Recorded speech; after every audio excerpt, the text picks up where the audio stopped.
Okay, it's another morning. It's another third timing again. Okay. Bali, i-share ko lang po sa inyo yung ganitong problema. Regarding dito sa valvula. So, ang gusto kasi natin mangyari dito is ito pa rin yung gagamitin natin na valvula. Kasi nga original to, galing sa motor. Kaya lang ang problema kasi mga ka-timing, ayan o, malalim na. Malalim na yung tama niya. Alright. So, ang gagawin natin dito is yung pinagbabawal na technique. Grinding pa rin. Hahasain natin to.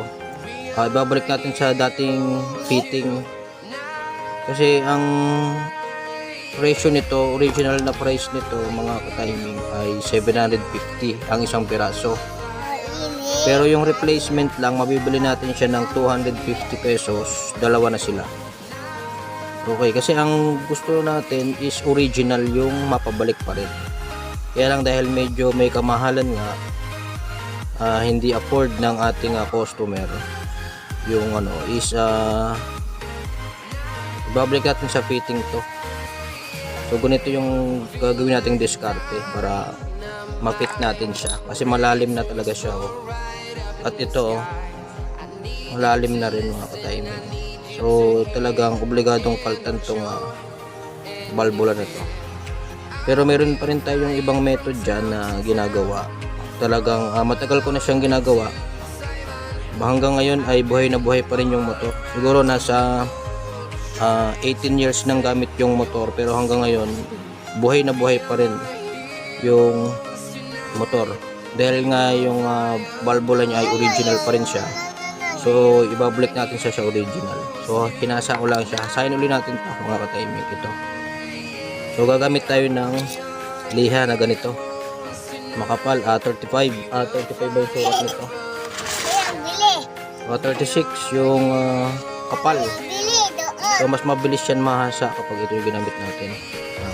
Tsaga-tsagaan nyo lang siya hanggang sa makuha natin yung tamang fitness. Okay, umpisa na natin. So ang gagawin nyo mga ka-timing ay kukunin nyo itong valvula, ilagay nyo sa drill nyo. Tapos kuha kayo basahan. Ayan, kasi umiinit to. Ayos na. Ayan. Ganito lang yung gagawin nyo mga ka-timing. Ayan. Hayaan nyo lang siyang humahasa.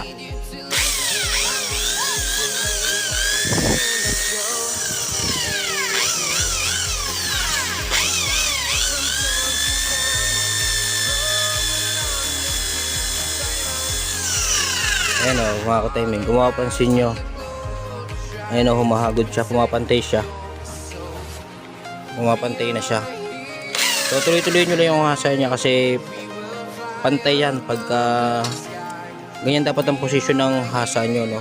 Nakaganyan para pumantay siya. Okay, alright. Okay, ito na mga ka-timing, nagbabalik tayo. Bali ito na yung finishing. So ayan na, naibalik na natin siya. Ayun na, wala na siyang curve at hindi na malalim yung portion kumpara doon sa kanina. Ayan o. Okay, naibalik na natin siya sa dati. Tapos ito, ganun din, naibalik natin. Ay, wala na siyang curve line dito kasi makakapa natin yan yung curve line. Hindi ganong kita. Ayan.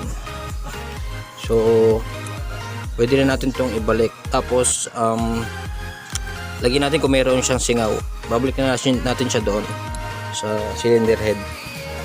Ayun lang mga ka-timing, and pakita ko sa inyo mga ka-timing kung mayroon ba singaw yan.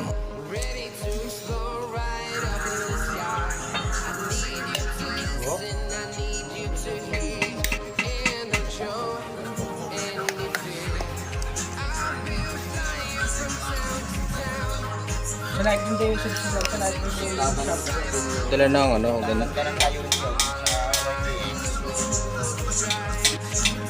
Magdadala ng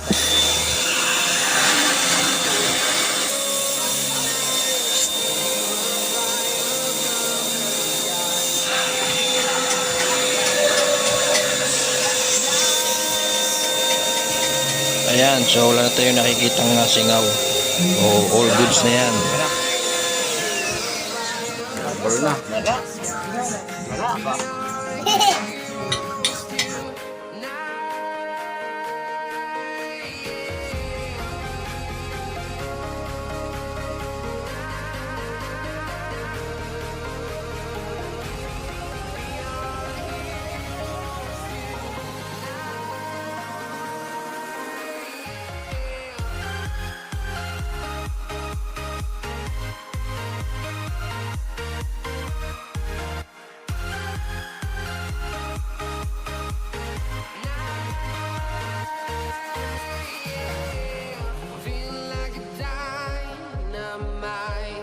Ready to explore right up in the sky.